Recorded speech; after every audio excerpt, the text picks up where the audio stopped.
Nissan's hemorrhaging sales on their best-selling vehicle. The Rogue does not have a competitive powertrain. In fact, it's less competitive because we know that VC turbo is not the most reliable. And they're already fighting an uphill battle with the reliability reputation of the CVT that is also connected to that VC turbo.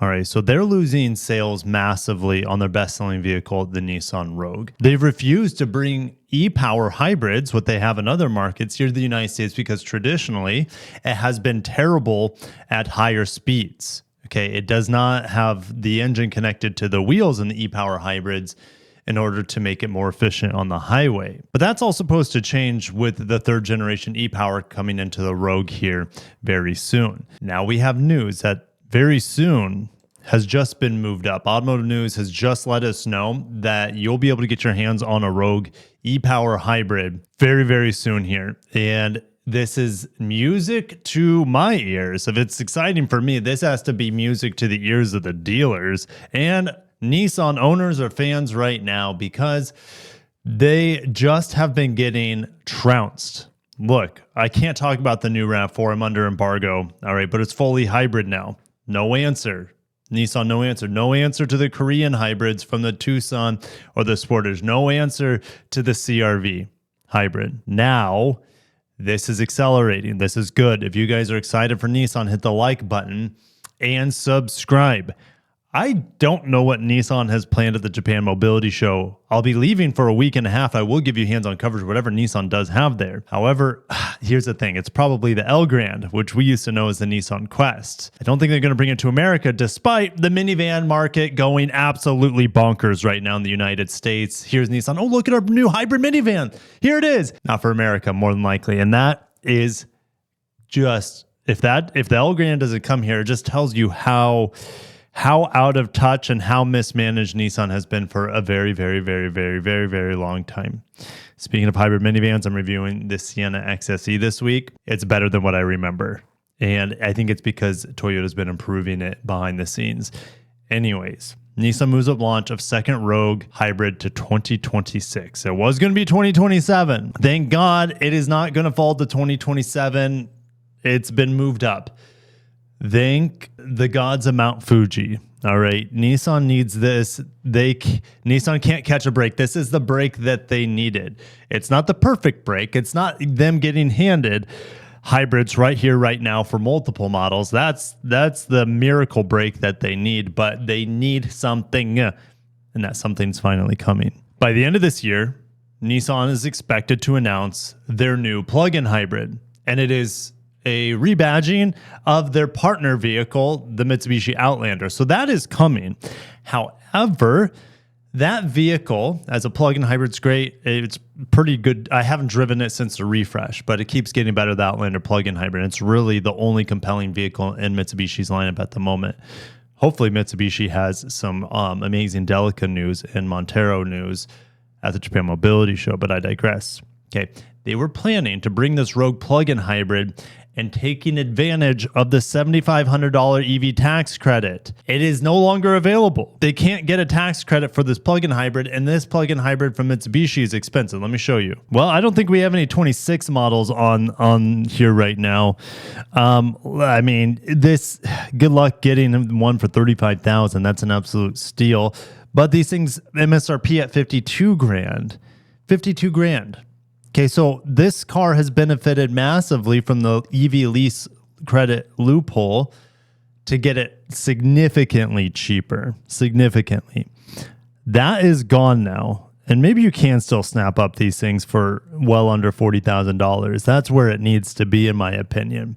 All right. Mitsubishi does not have the greatest reputation. They don't have, at least here in the US. It's different in many other markets around the world, Australia, Southeast Asia. Mitsubishi's right up there with Toyota in terms of reliability, in terms of clout. It doesn't have that status here in the United States. And so it's hard for them to fetch $50,000 plug-in hybrid prices. Okay, so $40,000 is kind of what this vehicle should be sold for in the US. All right, and I still think that's a good deal. Now that they don't have the EV tax credit to help this new Rogue plug-in hybrid out the door. Apparently, Automotive News' contact with Nissan said it is going to be rough or tough, as how they say, for the next few months. It's going to be launching in Japan. Sorry, it's going to be launching in January. Japan's on my mind, obviously.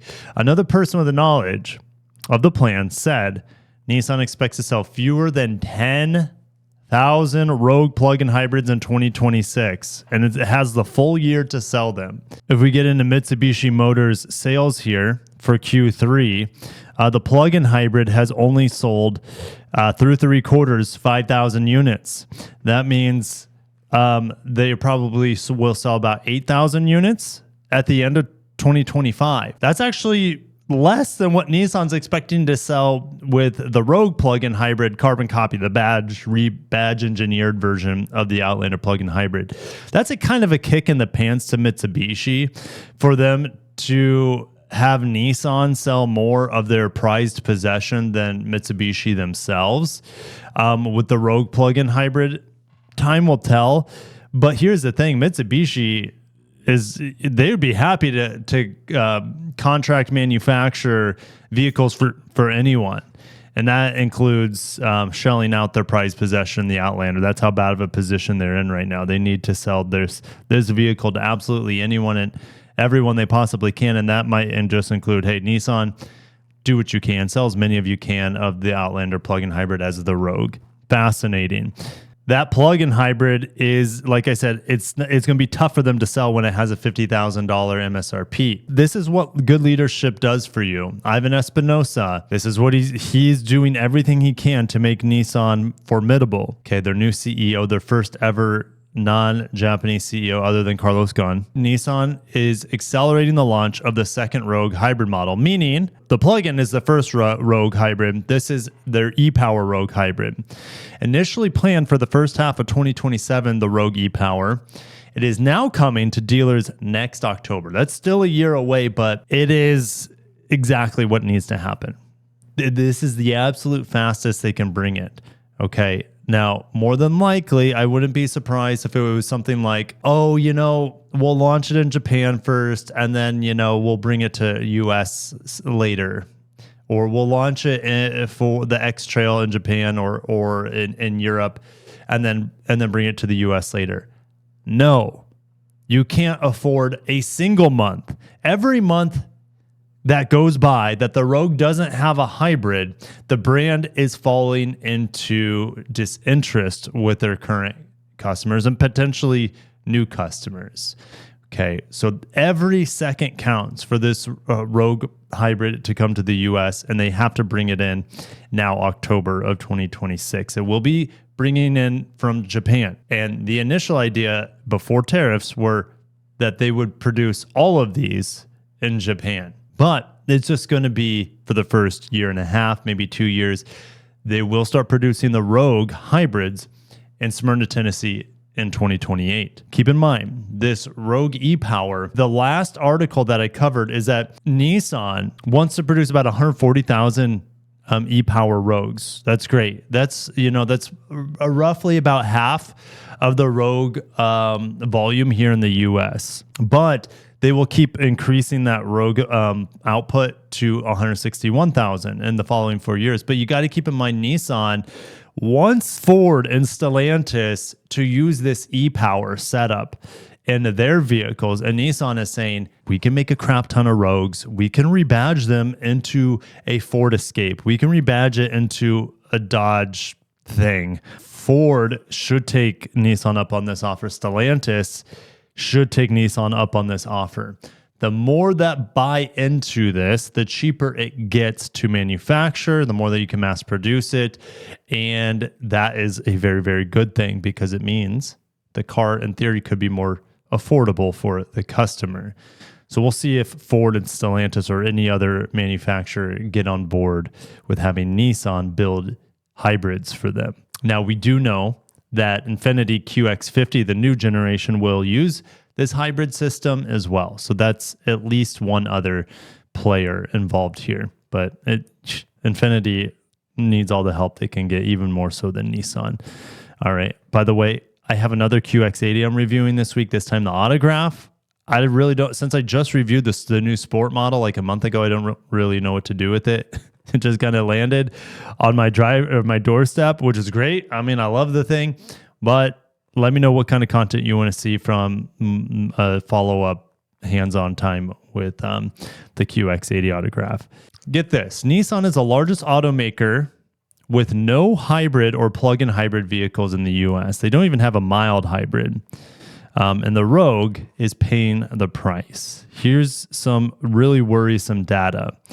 Rogue deliveries have slumped 14% year over year through September as customers want more fuel-efficient hybrids. According to Edmunds, hybrid and plug-in hybrid vehicles account for 22% of the compact crossovers sold in the third quarter, nearly 9 percentage points more than 3 years earlier, and that will accelerate as we go into 2026 because the RAV4 is fully hybrid and the RAV4 is a best-selling vehicle in the segment. So that will it'll just keep going more. And then you have the new Cherokee, which is going to sell in high volume, and that is hybrid only now too. So gasoline-only vehicles fell to less than 2/3 of the segment. Of Rogue owners who switched to a different brand in the third quarter, about 20% traded it in for a hybrid. Yikes.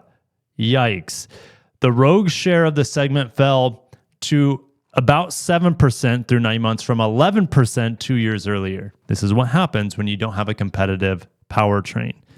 This is what happens when you're expecting your car to sell with a bad reputation VC turbo engine and a bad reputation Jatco CVT, not eCVT, but Jatco CVT. Okay, it looks like also we're following up with the plug-in hybrid here, which is coming soon, January. Nissan wants to funnel supplies of the Rogue PHEV to electric vehicle-friendly states. Yeah, I mean, they didn't mention CARB states, so of course that's California, New York, the whole West Coast, most of the Northeast. But I also see electric vehicle-friendly states is where I live. Florida, there are tons of EVs. Texas, good weather, but they're big distances, so EVs, it just depends. It's very person-dependent and situation-dependent in Texas because of the long distances there. So this is good news for Nissan. The Cavalry is finally coming in October of 2026, where they finally get their first in-house hybrid e-Power available in the United States on their best-selling vehicle, the Rogue. The plug-in hybrid, I'm excited to see what kind of styling differences they have on it versus the Mitsubishi Outlander. That's really all that I'm excited for. It's a good vehicle. The Mitsubishi Outlander is the best Mitsubishi available here in the United States, the Outlander plug-in hybrid. And Nissan could very well be more successful at selling that Mitsubishi than Mitsubishi themselves. Odd times we're living in. And Nissan, they'll be okay. Their sales will keep shrinking though, especially when it comes to the Rogue, I suspect, until, like I said, Gandalf arrives at Helm's Deep with a bunch of hybrids to save those struggling against Saruman's forces. Thank you guys. I'll catch you in the next one. Stay tuned and bring on e-Power. Bring it. We need it. Peace.